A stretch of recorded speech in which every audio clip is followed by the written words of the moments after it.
What's up, guys? Trevor here with Ecommerce Paradise. Today I'm going to talk about some niche selection tips for 2025. If it's your first time watching one of my videos, definitely get my free niches list and mini course at ecommerceparadise.com/free mini course. All right, so let's get into it. So for 2025, what we want to really do is focus on emerging trends. So anything that's really like taking off.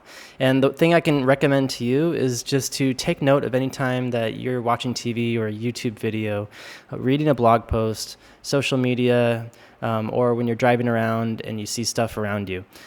These are the kind of things that are going to stand out as trends. Now, of course, AI is a big trend. Obviously, it's been going on for a couple of years now. So definitely utilize AI to help you find trends as well. You can just go to ChatGPT and ask it to tell you what are emerging trends right now.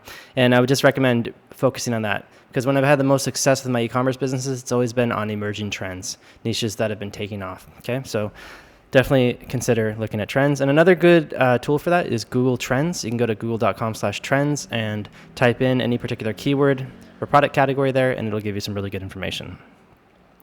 Next, researching demand shifts, especially in any particular industries, and particularly in those emerging trends markets. So for researching demand, what I usually do is I use a tool called KWFinder.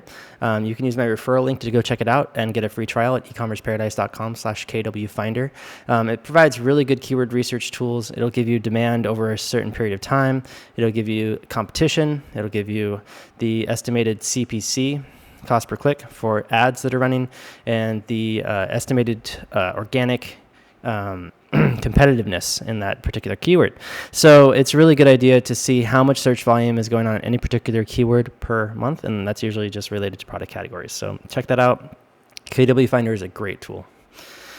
All right, and then consider the profitability of any particular niche. I think it's really important because, it's very difficult to run a business without high profit margins, okay?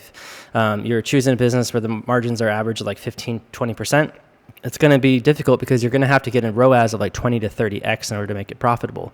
Whereas if your margins are like upwards of 20, 30, 40%, gross margins per sale, that's after shipping costs, after merchant fees and all that, after any kind of drop ship fees your supplier charges you, then the ROAS doesn't need to be so high. Your conversion rate can be a little bit lower and you'll still have a very profitable business. So keep that in mind.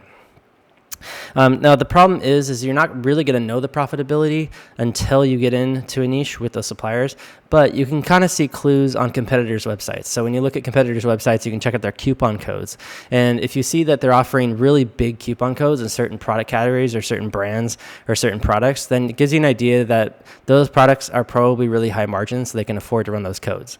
A lot of sites run like a 5% off code or $100 or something like that. It's pretty average, pretty typical for your like 20%-ish, profit margin. But if you see a site running a 10, 15, or even 20% coupon code on a particular product, I've seen as high as like 15% recently. That usually means that the profit margins are 30 to 40% on that particular product or higher. So keep that in mind. It's a really good idea to do deep competitor research to find out which particular products are higher profit margins. Now, of course, the good thing is they're higher profit margins, but the bad thing is that there are those competitors selling it with those deep discount codes. So you will have to match those, and thus the margins will be generally less. But not everybody uses these coupon codes. So definitely just consider that it's going to be profitable still. Okay, you might have orders without them. And if you can also do more value adds like free guides, free gifts, add-ons, white glove delivery, extended warranties, things like that, you'll make yourself stand out from your competition more. All right, next one is to make sure that you're solving real problems and that you know your target market's consumers' pain points. Okay, and like really what they're trying to solve, the problems they're trying to solve, so you can speak to them correctly. You're going to be doing this on the product page, and you're going to be doing this in your ads, you're going to be doing this in your email marketing and your organic content. And so if you know your target consumer and what exactly that their pain points are and what they're doing, and speaking to them the right way, then you're definitely going to vibe with them a lot more, and they're more likely to come to you to purchase the product. All right, and then avoid some common pitfalls. Explain why overly competitive or brand-dependent niches, like branded tech, should be avoided. And the thing is that if you're selling in a product category where there's like really top-name brands that people are relying on, then people are going to be really loyal to those brands, and it's going to be harder to get them to switch to a generic brand. You'll find this a lot in tech. So definitely understand that, jumping into something like, let's say, smart home devices is going to be quite difficult from a high ticket dropshipping standpoint. Now, if you wanted to do a private label product and do your own brand, that's a whole different story. You're still going to be fighting against that, but at least you'll have a brand. But if you're going to sell other people's brands and just rely on them for their branding, then you definitely want to pick a niche where you have a lot of brands that people are okay with going with other brands, the brands that you're selling, as opposed to the top name brands they might find at brick and mortar stores or big like retailers, like big box stores. So that's pretty much it, guys. So just consider that it's really important to choose a really profitable niche, one that's trendy, one that has lots of keyword search volume and demand, and just make sure that you go and understand the niche.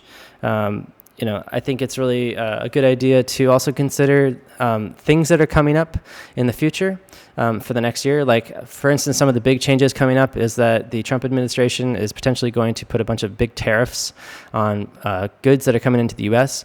And so a lot of these suppliers are going to have to raise their prices.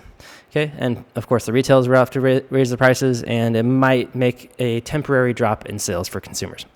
For retailers, because consumers will not be able to buy. And also there is a bit of a high interest rate still, so it's difficult for consumers to get affordable financing.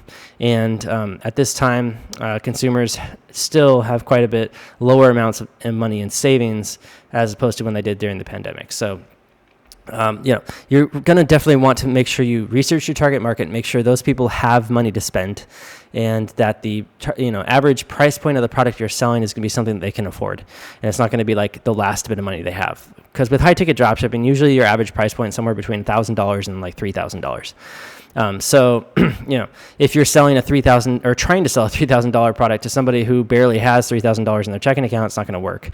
But if you're selling a $3,000 product to someone who, makes $150,000 on a yearly basis, then that's probably going to work, because those people have, more credit cards and more, credit available to purchase those products, and more income to pay off those credit cards with. So keep that in mind, guys. So niche research is really important. I go into it in depth in my high ticket dropshipping masterclass.